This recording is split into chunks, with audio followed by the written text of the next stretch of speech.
एवढ्या दिवसांनी सरकार वाड्याच्या बाहेर आले, चेहऱ्यात किती प्रसन्नता आहे. काय तेज आहे. ही सगळी सुकाई मातीची किमाय म्हणायची आणि काय. हो, राजाराम दादामुळे एवढा मोठा अनर्थ टाळला. सगळं कसं व्यवस्थित पार पडलं बघा. होय ना, राजाराम दादा एवढी धावपळ करून वासुनानांना घेऊन आले, म्हणूनच तर सरकार खोली बाहेर आले. आणि आम्ही गावकरी समजायचो राजाराम खोतांचं वाड्याकडे लक्षच नाही, पण आज ते खोटं ठरवून दाखवलं त्यांनी. नक्कीच राजाराम दादांमुळेच आजचा हा चांगला दिवस आपल्याला बघायला मिळतोय. हो, एकदम बरोबर बोललात तुम्ही. बरोबर बरोबर, अगदी बरोबर बोललात. हे सगळं सुखाई देवीमुळे झालेलं आहे. चला तुम्हाला बाहेरपर्यंत सोडून देतो, या. नमस्कार. अजिंक्य, बरं झालं ना, सगळं व्यवस्थित झालं. वासुनाना घरी आले, तूही मुंबईवरून लवकर परत आलास. मला वाटलं होतं निलोफरला भेटून तू इथे यायचंच विसरतो. हळू बोल ना, ते कळलं तर अजून एक प्रॉब्लेम क्रिएट होईल ना. अरे तू आल्यापासून मी साधी तिची विचारपूस सुद्धा केली नाही, म्हणून विचार कशी आहे ती सांग ना. मजेत आहे. तू ना तिला इकडे आणायला हवं होतंस, हे सगळं बघायला. वेडी आहेस का तू? का? तिला इथे आणायला हवं होतं हो. हे बघायला. चित्रा, तिने हे सगळं बघितलं ना, ती वेडी होईल आणि मला सुद्धा वेड्यात काढेल. अरे तिला ह्याच्यातलं काही करणार नाहीये. मी तुला म्हटलं होतं ना, मी शिकवीन तिला सगळे रीतिरिवाज. आण ना तिला वाड्यावर, आण ना. नाही, आणतो तिला वाड्यावर आणतो आणि मी वाड्याबाहेर जातो. हो ना. असं का बोलतोस तू? चित्रा, नीलू जशी आहे ना, तिला मी इथे आणलं ना तर अक्कादा तिला तर वाड्यात नाहीच घेणार, मला वाड्याबाहेर नक्की काढते. कळलं? चित्रा, तू का देवघरात बोलवले नाही? चल लवकर. हा, पण तू विचार कर.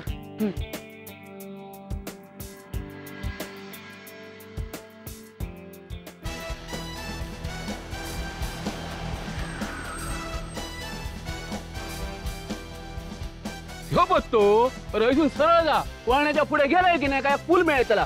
पुलाच्या सारा पुढे गेलं का ह्यो वाढवाचा. हा घे.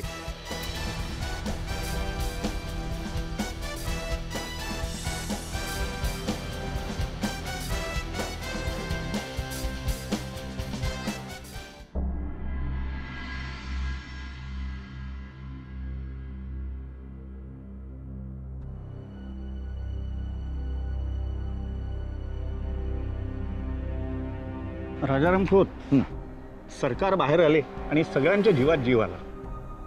खरंय पाटील, खरंय. हो, पण वासुदेव खोत जर अडून बसले असते की मी वाड्यावर येणार नाही, तर हे काही झालं नसतं.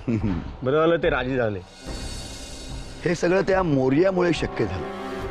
मोऱ्याने मन वळवलं त्यांचं. हो ना. अहो, त्यानं मध्यस्थी केली म्हणून तर दादा वाड्यावर आला. पण मला कळत नाहीये, मोऱ्याने असं काय सांगितलं खोताना. काही कळत नाही. खरं म्हणजे दादाची आणि मोर्याची याच्या पूर्वी ओळखही नाही होती. अहो तेच ना, आता तुम्ही घरातल्या सगळ्यांनी इतक्या वेळा सांगून सांगून थकला. तुमचं नाही ऐकलं त्यांनी आणि ह्याच्यावर ऐकलं लगेच. काय म्हणा, त्या मोर्याच्या शब्दात ताकद आहे. म्हणजे दादासारख्या माणसाचं सुद्धा त्याने मन वळवलं. पण पाटील, याच्या आधी त्या मोर्याला गावात मी कधीच बघितला नव्हता. मी तरी कुठे पाहिलाय, नुसतं नाव सुद्धा ऐकलं नव्हतं त्याचं. मग हा मोर्या अचानक आला कुठून? नक्की कोण आहे हा मोर्या?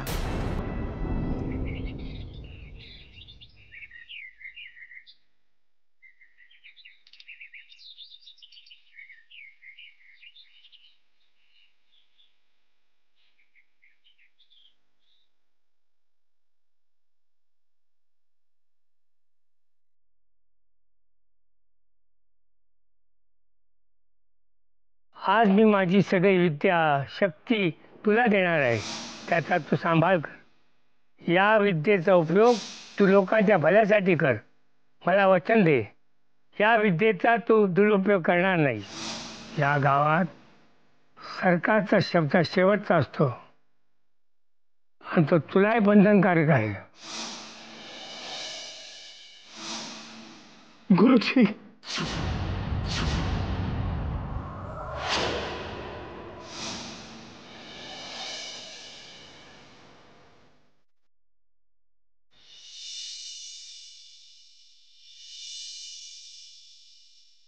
जे झालं ते चांगलंच झालं होतं. तू बाब्या आज अडकायला हवा होता.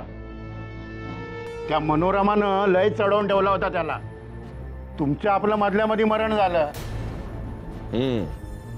शेवटी जे नशिबात असतं ते भोगायलाच लागतं. ते काय कोणाला चुकलंय का? अगदी बरोबर. हा, मध्ये मुंबईला गेलो होतो. आता शिक्षण झालं का पुरं?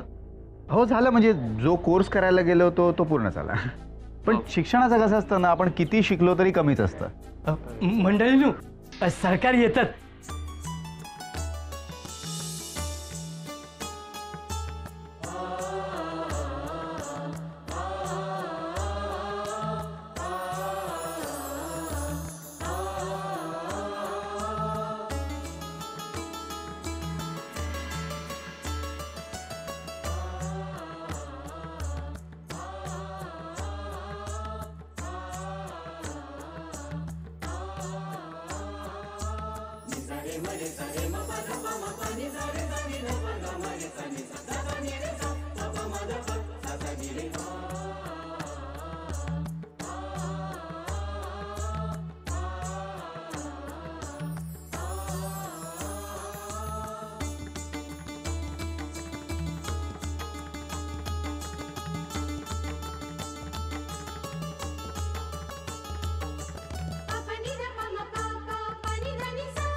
सज्जन, सज्जन, ओ सज्जन, ओ तुला आवाज देत आहेत नाना. काय? नाना बोलवतायत. आज चल. कशाला? आतमध्ये ये. आलो आलो चल. आलो आलो ये लगेच. आलो आलो.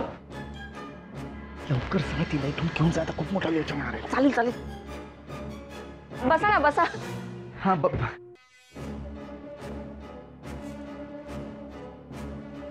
बसा ना तुम्ही उभे का? बसा बसा.